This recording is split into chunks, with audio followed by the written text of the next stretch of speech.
Mark chapter 14. Now the Passover and the festival of unleavened bread were only 2 days away, and the chief priests and the teachers of the law were scheming to arrest Jesus secretly and kill him. But not during the festival, They said, or the people may riot. While he was in Bethany, reclining at the table in the home of Simon the leper, a woman came with an alabaster jar of very expensive perfume, made of pure nard. She broke the jar and poured the perfume on his head. Some of those present were saying indignantly to one another, "Why this waste of perfume? It could have been sold for more than a year's wage and the money given to the poor." and they rebuked her harshly. "Leave her alone. Said Jesus, Why are you bothering her? She has done a beautiful thing to me. The poor you will always have with you, and you can help them anytime you want, but you will not always have me. She did what she could. She poured perfume on my body beforehand to prepare for my burial. Truly, I tell you, wherever the gospel is preached throughout the world, what she has done will also be told, in memory of her." Then Judas Iscariot, one of the 12, went to the chief priests to betray Jesus to them. They were delighted to hear this and promised to give him money. So he watched for an opportunity to hand him over. On the first day of the festival of unleavened bread, when it was customary to sacrifice the Passover lamb, Jesus' disciples asked him, "Where do you want us to go and make preparations for you to eat the Passover?" So he sent 2 of his disciples, telling them, "Go into the city, and a man carrying a jar of water will meet you. Follow him. Say to the owner of the house he enters, 'The teacher asks, where is my guest room, where I may eat the Passover with my disciples?' He will show you a large room upstairs, furnished and ready. Prepare for us there." The disciples left, went into the city, and found things just as Jesus had told them. So they prepared the Passover. When evening came, Jesus arrived with the 12. While they were reclining at the table eating, he said, "Truly I tell you, one of you will betray me, one who is eating with me." They were saddened, and one by one they said to him. "Surely you don't mean me." "It is one of the 12, He replied, one who dips bread into the bowl with me. The Son of Man will go just as it is written about him. But woe to that man who betrays the Son of Man. It would be better for him if he had not been born." While they were eating, Jesus took bread, and when he had given thanks, he broke it and gave it to his disciples, saying, "Take it, this is my body." Then he took a cup, and when he had given thanks, he gave it to them, and they all drank from it. "This is my blood of the covenant, which is poured out for many.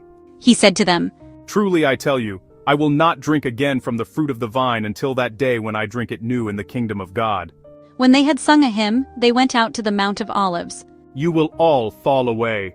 Jesus told them, For it is written, I will strike the shepherd, and the sheep will be scattered. But after I have risen, I will go ahead of you into Galilee." Peter declared. Even if all fall away, I will not. "Truly I tell you, Jesus answered, today, yes, tonight, before the rooster crows twice, you yourself will disown me 3 times. But Peter insisted emphatically, Even if I have to die with you, I will never disown you. and all the others said the same. They went to a place called Gethsemane, and Jesus said to his disciples, Sit here while I pray. He took Peter, James, and John along with him, and he began to be deeply distressed and troubled. My soul is overwhelmed with sorrow to the point of death. He said to them. Stay here and keep watch. Going a little farther, he fell to the ground and prayed that, if possible, the hour might pass from him. Abba, Father, He said, everything is possible for you. Take this cup from me, yet not what I will but what you will.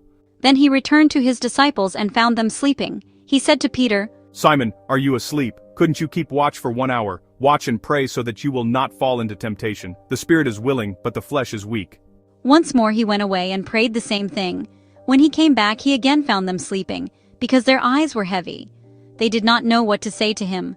Returning the 3rd time, he said to them, Are you still sleeping and resting? Enough! The hour has come. Look, the Son of Man is delivered into the hands of sinners. Rise, let us go. Here comes my betrayer. Just as he was speaking, Judas, one of the 12, appeared. With him was a crowd armed with swords and clubs, sent from the chief priests, the teachers of the law, and the elders. Now the betrayer had arranged a signal with them. The one I kiss is the man. Arrest him and lead him away under guard. Going at once to Jesus, Judas said, Rabbi, and kissed him. The men seized Jesus and arrested him. Then one of those standing near drew his sword and struck the servant of the high priest, cutting off his ear. Am I leading a rebellion? Said Jesus. That you have come out with swords and clubs to capture me. Every day I was with you teaching in the temple courts, and you did not arrest me, but the scriptures must be fulfilled. Then everyone deserted him and fled. A young man wearing nothing but a linen garment was following Jesus. When they seized him, he fled naked, leaving his garment behind. They took Jesus to the high priest, and all the chief priests, the elders and the teachers of the law came together. Peter followed him at a distance, right into the courtyard of the high priest. There he sat with the guards and warmed himself at the fire. The chief priests and the whole Sanhedrin were looking for evidence against Jesus so that they could put him to death, but they did not find any. Many testified falsely against him, but their statements did not agree. Then some stood up and gave this false testimony against him. We heard him say, "I will destroy this temple made with human hands, and in 3 days will build another, not made with hands." Yet even then their testimony did not agree. Then the high priest stood up before them and asked Jesus, "Are you not going to answer? What is this testimony that these men are bringing against you?" But Jesus remained silent and gave no answer. Again the high priest asked him, "Are you the Messiah, the Son of the Blessed One?" Jesus said, I am, and you will see the Son of Man sitting at the right hand of the Mighty One and coming on the clouds of heaven. The high priest tore his clothes and asked, "Why do we need any more witnesses? You have heard the blasphemy. What do you think?" They all condemned him as worthy of death. Then some began to spit at him. They blindfolded him, struck him with their fists, and said, "Prophesy," and the guards took him and beat him. While Peter was below in the courtyard, one of the servant girls of the high priest came by.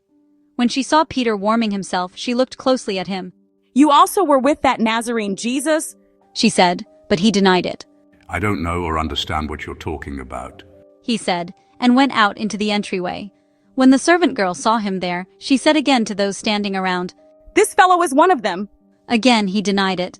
After a little while, those standing near said to Peter, "Surely you are one of them, for you are a Galilean." He began to call down curses, and he swore to them. I don't know this man you're talking about. Immediately the rooster crowed the second time. Then Peter remembered the word Jesus had spoken to him. "Before the rooster crows twice, you will disown me 3 times." And he broke down and wept.